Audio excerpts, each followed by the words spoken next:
Prime Minister Julia Gillard's announcement this week that her government would be imposing a tax on carbon from July the 1st next year certainly caught business unawares and led to complaints that it had been left on the sidelines as the politicians thrashed out a political deal. The scheme is intended to start with just a tax before converting to an emissions trading system over the next 3 to 5 years.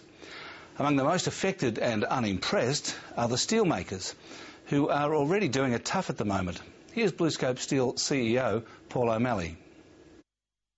Paul O'Malley, when you announced a $46 million first half loss this week, you said to the analysts that being a steelmaker in Australia at the moment is a tough gig. Does a carbon tax make it an impossible gig? It makes it an even tougher gig. I think in manufacturing in Australia, with a high Aussie dollar, parts of the economy in recession, so low demand, and steelmaking being difficult, more costs being thrown at us by the government just really do put a bit more pressure on the business than we'd like to have. But they'll say they'll compensate you. All the money will go back into trade-exposed industries like yours to compensate. Don't you trust that compensation process? Fundamentally, imports will get a free ride and Australian manufacturing will be taxed, and there will absolutely be leakage because I don't think we have a commitment to carbon neutrality. When you say we don't have a commitment to carbon neutrality, do you mean in Australia or the world? Oh, in Australia. I think to really reduce greenhouse gas emissions, we have to reduce global emissions. I think if you look at the experience in Europe, production emissions are flat since 1990, so Europeans are claiming victory, but carbon consumption has increased 47%. So there's been a hollowing out of manufacturing in Europe and a moving or a hiding of that carbon overseas. I think if the same program is put in place in Australia, effectively you're assuming that policy is that they don't want manufacturing in Australia. But your problems are all about, at the moment, high iron ore prices and coal prices making your margin disappear, isn't that right? I mean, you've had basically a $250 million disappearance of spread in the latest year because of iron ore and coal. In that context, isn't the carbon tax relatively marginal? I think from a macro perspective, we've been very clear to say the high Australian dollar, if we're at 80 cents rather than parity, our annual profit would be up $200 million. So there's no doubt that the high Australian dollar is difficult. We have to deal with that. Raw material costs cost us $2.5 billion today. 8 years ago, $400 million. So there is no doubt that we are supporting a significant value transfer to the raw material suppliers. From a macro policy perspective in Australia, we're all riding on the back of resources at the moment. But if you're in education, tourism, manufacturing, the high Aussie dollar and high interest rates are making it tough. Those parts of the economy are in recession. In that framework, you would expect policy to say we need to ensure that we have more than a resources economy when the boom breaks.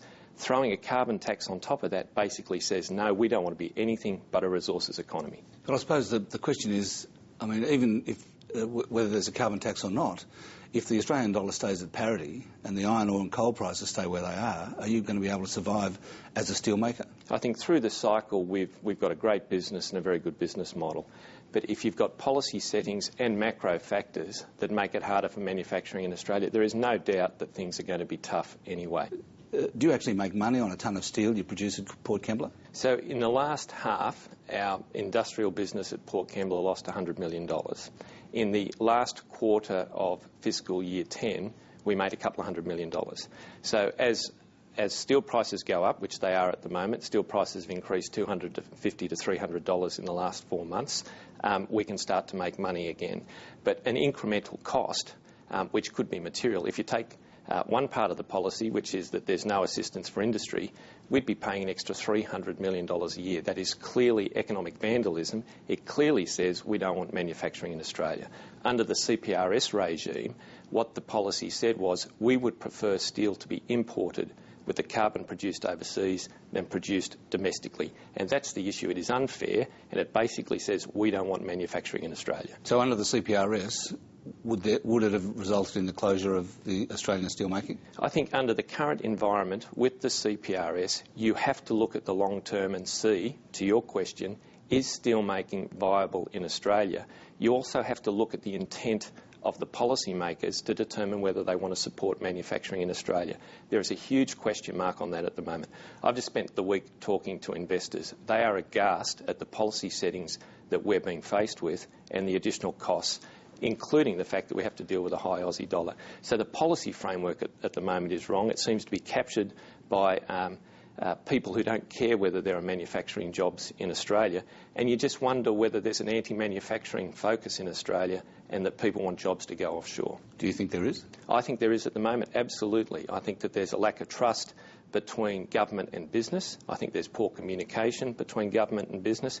And I think things that appear simple to investors and to ourselves are completely discounted from a government perspective. So you do question the sustainability of manufacturing in Australia. But does business have to take some responsibility for that? I mean, is it all about the politicians not trusting business, or have business done something to contribute to that? Well, I think from a manufacturing perspective, we've got the support of a great community in the Illawarra and at Western Port in Victoria. We participate very well within the community.